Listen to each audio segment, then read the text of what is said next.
Tonight. Eastern Iowa streets have been hit with plenty of snow so far this winter. And with the winter season just getting underway, the cost of clearing those streets might increase as well. CBS 2 News reporter Mugo Digwe shows us how the cold and snowy conditions affect community budgets. Mugo.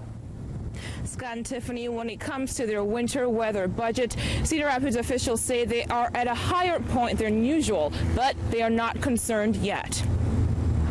For city maintenance crews, plowing the streets during or after a snowstorm is a necessity.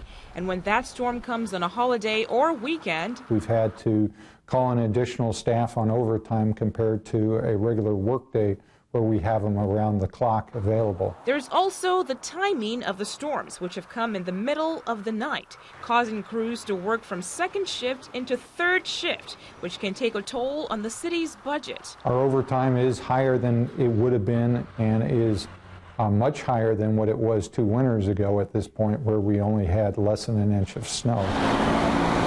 Still, Hanson says things aren't that bad yet. He says while there's no way of estimating the exact costs until the end of the season, they're still well within budget. As we get farther on, if we start running out of money, there are reserves for that exact reason. The city isn't alone when it comes to budgeting and planning for winter. We spoke with some who say they are already stocking up. We kind of already have, soup stashed and that kind of stuff to go ahead and get ready for everything. And with the incoming below zero temps, that's probably not a bad idea. And Iowa City Public Works officials say they're seeing the same thing as well. So far, they've used more salt this year than they did last year. And they also saying that's because the small storms, accompanied with the very frigid temperatures, requires them to use the same amount of salt as they would use for heavier storms. Covering the corridor in Cedar Rapids, Mugo Digwe, CBS 2 News.